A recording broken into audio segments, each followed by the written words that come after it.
The following is a presentation of Appalachian State University. He has met world leaders, dined with emperors, and helped transform a Soviet nation into a democracy. Longin Pastusiak is a former president of the Polish Senate and a member of NATO's Parliamentary Assembly. He is now a visiting professor of international politics at Appalachian State University. We'll meet this intriguing political figure coming up on Appalachian Perspective.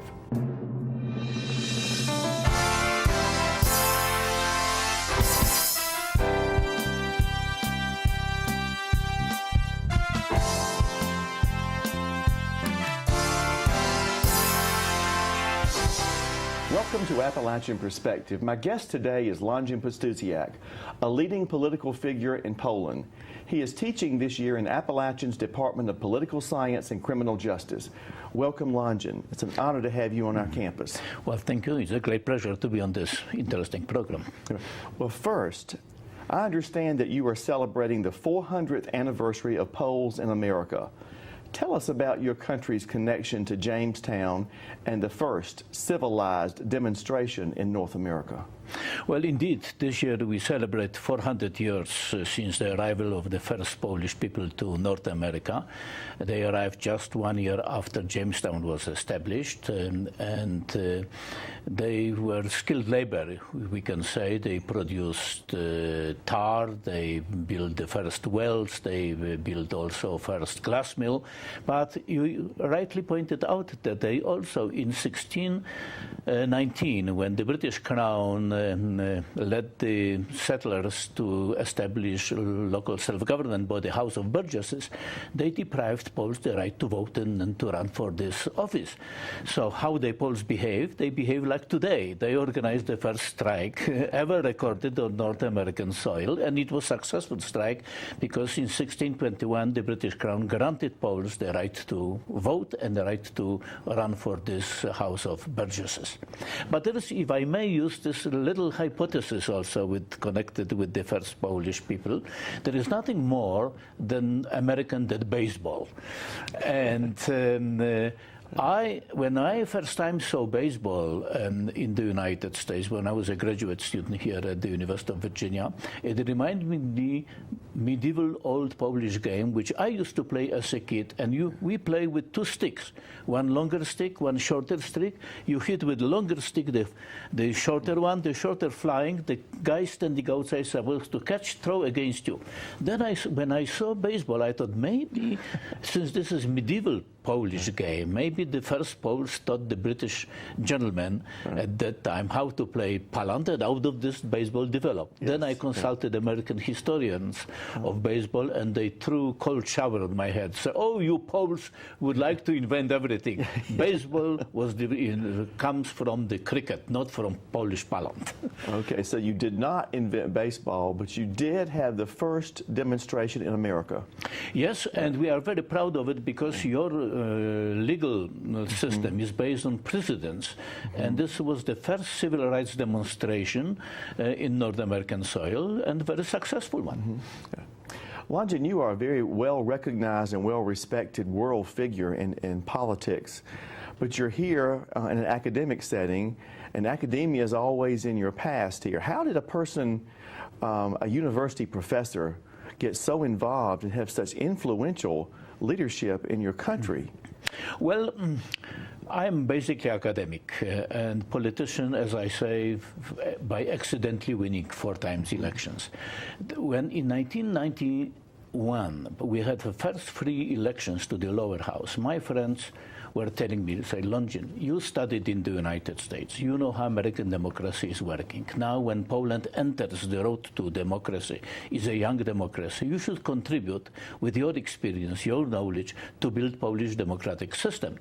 So I ran for the elections to the lower house from the election district, which is called Gdansk, in German Danzig. And I won in 1991 the elections, and I got 26,000 votes at that time. It's a multi-member district. districts. In the second election, 55,000. In the third election, 77,000. In the fourth election, 125,000. You know, and so I used my experience, knowledge about American democracy, American political system, to strengthen the Polish democracy, because we need indeed to use the experience of the countries which have longer experience in democratic system, because Poland is a very old country. It exists as a state more than 1,000 years, but has no much experience in democracy. As a kingdom, we are not democratic state. Then the partition of Poland in the end of 18th century was done by very autocratic states, Prussia, Russia, and Austria. Then Poland regained independence after World War I and was short-lived democracy. Then Hitler came to Poland, attacking Poland, did not introduce democracy. And when Poland was liberated from Nazis, you know, this was the so-called dictatorship of proletariat. It was not a democratic system. So now only since 1989 we started to build a real democracy in Poland, and I tried to use my experience in American studies, in studying in the United States to improve the democratic system in Poland. So you were in this leadership role at the time that Poland was beginning to embrace this democracy. So with the Soviet Yes, exactly, yeah. exactly. Okay. I was never active in politics, only since 1989 and practically 1991 when I was elected to Parliament. Okay. You know, in your opinion, what were the greatest challenges facing Poland in this transformation from communism to a democratic society? Well, Ken, it was a really very painful process, because many books were written by classical Marxists, like Marx, Engels, Lenin, Mao Zedong, how you move from capitalism to socialism. Mm-hmm. But nobody wrote a book, how you move the other way around from socialism back to capitalism. Mm-hmm. So whatever we did in Poland, we set up precedents. And we learn from mistakes, although I'm always telling my students that it's better to learn not from mistakes, but from universities. And we committed many mistakes, and it was very, very also painful process. In the years of the transition, I mean 1989, 1991, 92, we had, for instance, very hyperinflation, very high inflation, 600% inflation. Could you imagine? So the story was that when you went to a restaurant, when you order your dinner, so it was better to pay when you order your dinner than at the end of the consumption, because the price would go up. The inflation was very painful. The unemployment went up, because under the socialist system we didn't have unemployment. We had overemployment. Anybody who wanted to get job went to employment office and got job. So the joke was at that time that a group of American experts, managers, visited modern factory, and all of a sudden they saw 3 young healthy people pulling small empty cart. And the American manager asked the Polish manager, why 3 healthy young people are pulling small empty cart? And the Polish manager said, because the 4th one is on the sick leave.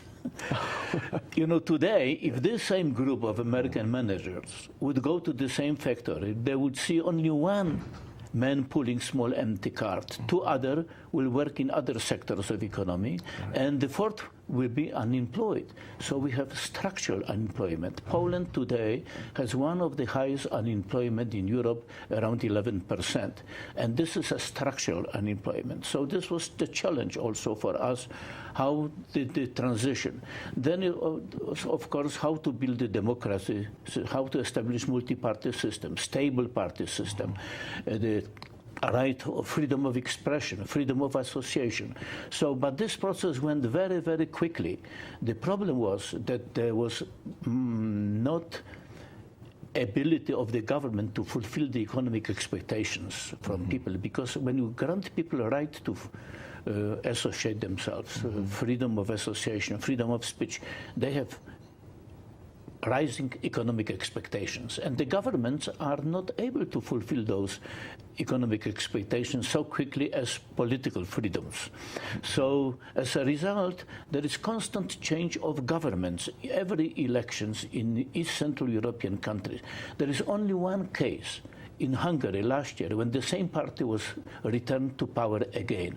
All other elections, there was always change of the party. That only demonstrates the instability of the party system, of the democratic system. We are young democracies. It will come, the stability will come, but it will take some time. What do you think about the economy today in Poland? What is it stable? Or you've got this structure, you mentioned this structure, unemployment, the highest unemployment rate. What keeps the economy going? What industries? The basic driving force behind the economic development in Poland is export and the rising productivity of labor. Because we have this structural unemployment, we produce more today with less people employed in the economy. The rate of growth of Polish economy is pretty high, 7%, which is very, very, very good. Very good. But still, it is accompanied by high unemployment. So I think there are great prospects of the Polish economic development because of the productivity of labor is one of the highest in Europe today, and the rising export also is a engine behind the economic development of Poland today. Primarily, what goods do you export? Well, we export all kinds of products. First of all, we are exporting food. But not only food, but also various kinds of machinery, including computers, automobiles. Many foreign companies are producing in Poland computers, for instance, programs to the computers, all kinds of services. So Poland have a great variety of export products. It depends, of course, on the market. In Russia, for instance, we export mostly chemicals. Also, we export coal, because Poland is one of the largest producers of coal, although it's not a very attractive source of energy because of the pollution. But Russia, Ukraine, our eastern neighbors have great demand for Polish coal. Also, meat products we export to Russia, to China, for instance, and also processed meat also to Western Europe, including United States. Polish ham is very popular here in this country. You were a professor both in Poland and certainly here at Appalachian. How do you compare the two education systems between Poland and America?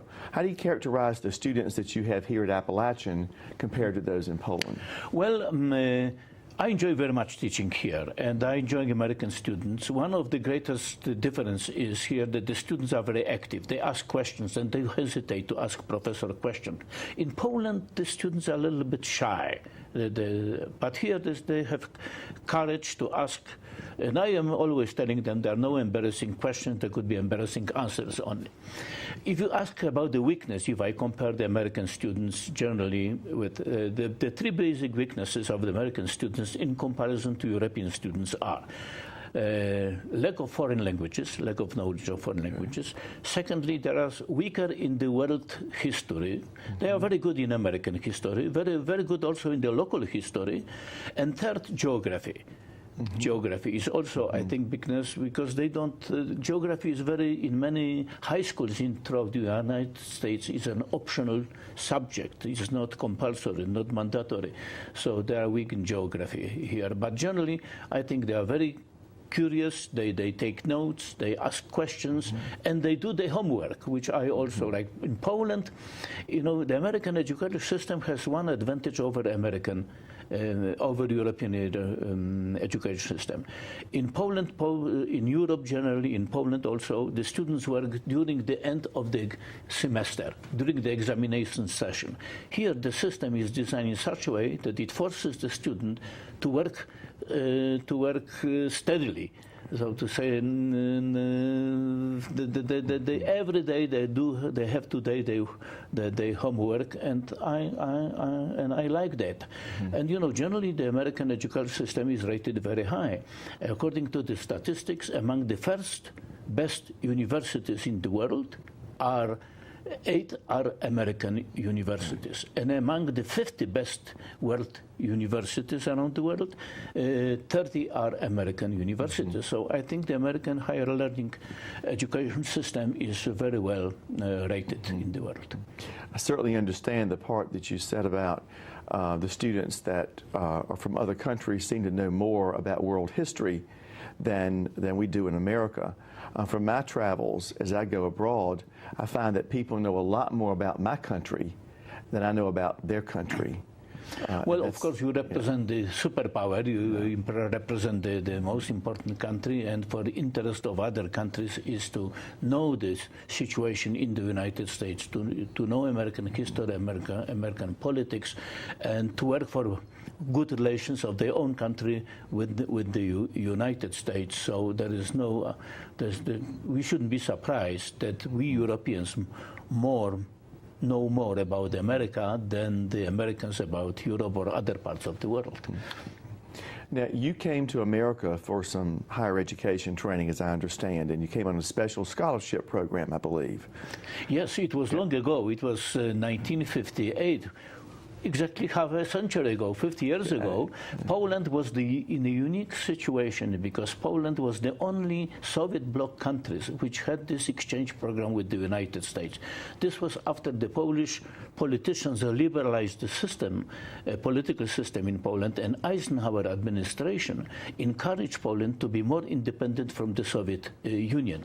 So it offered young Polish scholarship to study in the United States, and I was very fortunate to come with the first group of 5 of us to this country to study, and I was sent to the University of Virginia, and I got another MA degree in international affairs in the University of Virginia, and throughout the 50s and 60s, about 3,000 young Polish scholars went through this program. It was magnificent, and it contributed substantially to the knowledge of the United States in Poland. Poles are very fascinated with the United States, and there is a very strong pro-American feeling in the United States. I am very often saying there are 2 pro-American countries in the world. One is the United States, and the other is Poland. And then I say, I'm not sure whether in that order. Yeah. Well, of that first 5 that came, you're one. What about the other 4? Do you keep in touch with them? Or? Well, the other were sent to different schools. I remember one was sent to Yale, the other to Berkeley,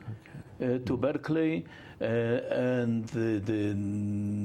to Princeton, and I don't know the 4th one where, but I went to University of Virginia. Okay.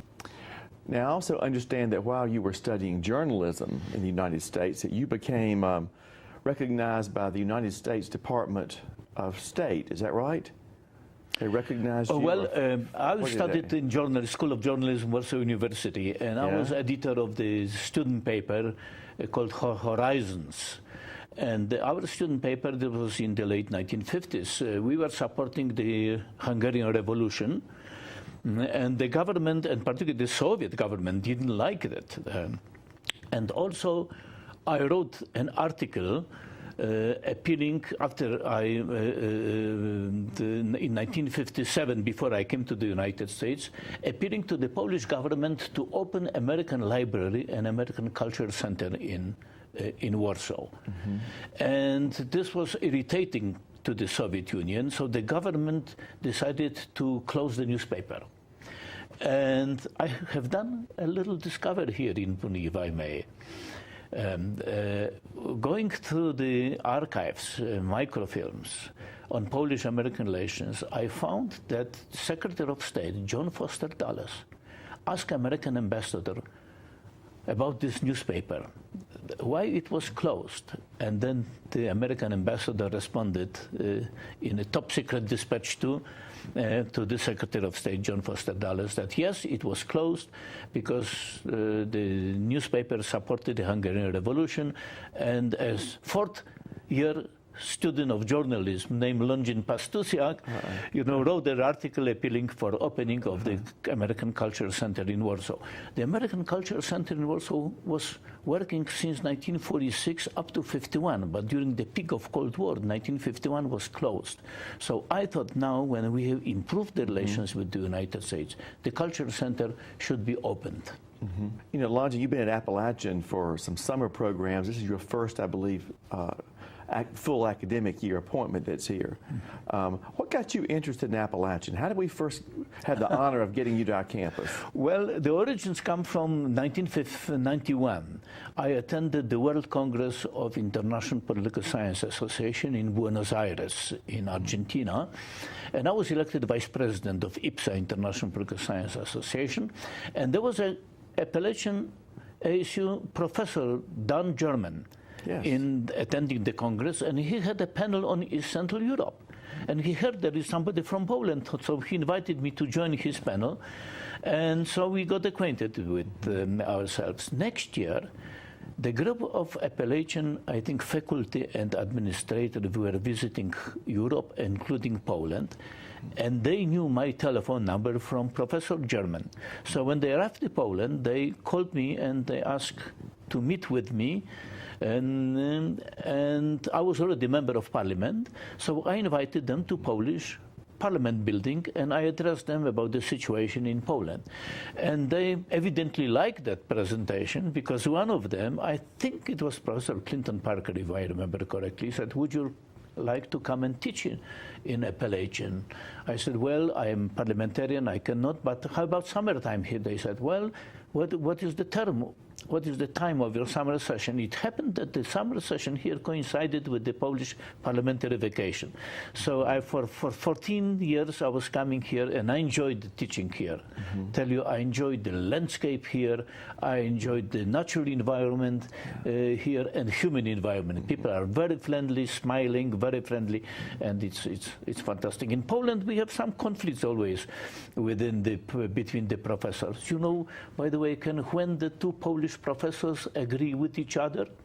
No. Only when they speak about the third one.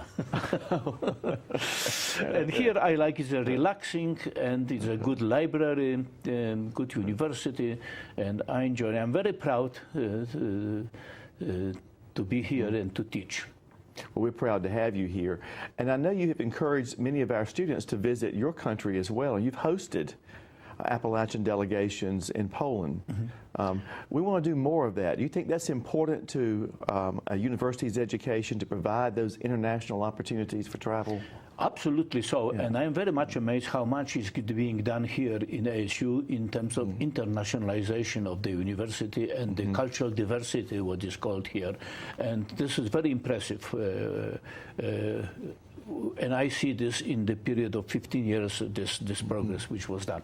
Well, I feel to be informal ambassador of ASU in Poland, if I may call myself that way, because so many people extended their hospitality to me here, so I feel obliged to return the hospitality when they come to Poland, either students, professors, and so on. So I try to help them around and to fulfill their expectations and their program.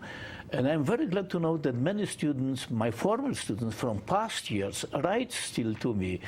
Sometimes, Christmas card and so on, but sometimes they call me and say, "Well, here I am, Dr. Pastusiak. You remember me? 6 years ago I took a course with you." And say, "Oh, please come and see me." So I keep in touch with them. And that's very, very nice, this personal relationship, which is a follow-up of my teaching here. Well, Poland has always been an ally, as you mentioned earlier, of the United States, and you've certainly stood with America with the war in Iraq. What are your thoughts on that war, and what are the thoughts of the people of Poland? Well, it's a very controversial thing in Poland, this Iraq war. Poland, of course, joined United States, one of the first countries which entered the so-called coalition of the willing. We sent our troops, our soldiers. When I was a president of Polish Senate, twice I visited Polish soldiers in Iraq, and the Americans were responsible for my security, so I flew in American helicopter and with American guards and so on. So we are still there. But the war is not popular in Poland. The majority of Polish society are in favor of withdrawal of Polish troops, and the Polish government said by the end of this year, 2008, is going to withdraw Polish soldiers. We are also in Afghanistan. We are part of the international coalition to fight international terrorism, because we really think that this is a genuine threat. However, people think that the reasons for the military operation in Iraq, as we know today, were based on false assumptions. You know, there was no weapons of mass destructions. There was no cooperation between Saddam Hussein and Al-Qaeda. Although I'm very happy to see Saddam Hussein out of power, because he was not a Democrat. He was really committed many murders also, and many crimes inside the country. But I hope that Iraq would be stabilized. There are differences, I have to tell you frankly, between Europeans and Americans on the solving on the international conflicts. The popular notion in this country here is that the Americans are coming from Mars, and we Europeans from Venus. So Americans are the tough guys, tough boys, ready to use force, sanctions to solve the problems, while the Europeans are softies. They prefer negotiations, diplomacy, and to use the military force only as a last resort. So don't be surprised that there are differences between the European Union and the United States on the solving of international conflicts and problems. But you know, we have to deal with international terrorism because it's a new challenge. With the post-Cold War is not a safe world. You know, it's not stable world. That's true that all challenges deriving from the East-West conflict, the bipolar world, Soviet-American confrontation disappeared, but new challenges and new issues appeared in the international field. Thanks to these changes, by the way, which started in my country, in Poland, when the Solidarity was born as a movement, which started in my election district, by the way, in Gdansk, which covered the whole vast area from Gdansk in Pacific, on Baltic Sea to Vladivostok on Pacific. Thanks to those changes, we have the Cold War ended, the division of Europe ended, Germany is unified, the Berlin Wall is down. So we can say that we have new Europe, we have new world, but we still do not know, unfortunately, new world order. We need to create new world order, and I think the United States and Europe should be the primary regions which can contribute to the creation of new world order. Longen, you're here at an interesting time in American history as democracy is at work, and we're entering some of the final stages to elect the next president, and the primaries are underway, and even today as we're taping a major primary in our country. How do you feel about the election?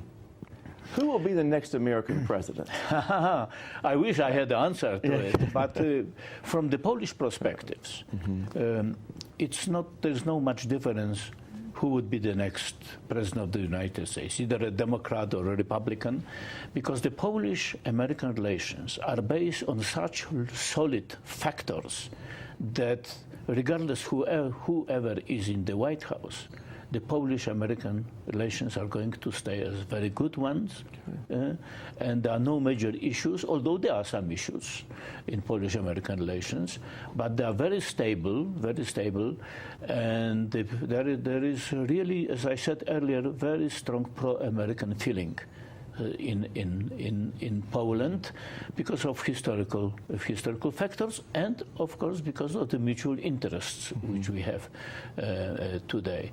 So we are watching closely your election system, which is a little bit strange to us, I have to tell you. Really, as a parliamentarian, for instance, if I may inject something, you know, it's completely for me ununderstandable why you have only 2-year term in the House of Representatives. I have been 14 years in Polish Parliament, and I know that 2 years is a very too short term, because in the first 2 years a parliamentarian learns how to function as a parliamentarian, so he's more effective in the next 2 years. And here, you know, American congressman, once he is elected, he thinks how to be re-elected again, and so on. So I think this 2-year term, I think, is you have the only parliament in the world, to my knowledge, which has such a short term of the lower house. Longen, we thank you very much for being on the show. I thank you for what you have done for our nation, and certainly for what you've done for Appalachian. It's an honor to have you, a distinguished world leader in the past, and I understand when you go back, you may run again for office. So we'll be pulling for you here, and anything that we can do to support you, you certainly have that. And I'm very pleased to hear that Polish-American relationships are good and will continue that way. Well, thank you very much for having me on this program. And if you agree, as a chancellor of this great university, to treat me as your ambassador to Poland, I will be greatly honored. Well, you've had the job. Okay. Thank you. Thank you very much. Thank you. Thank you. Thank you.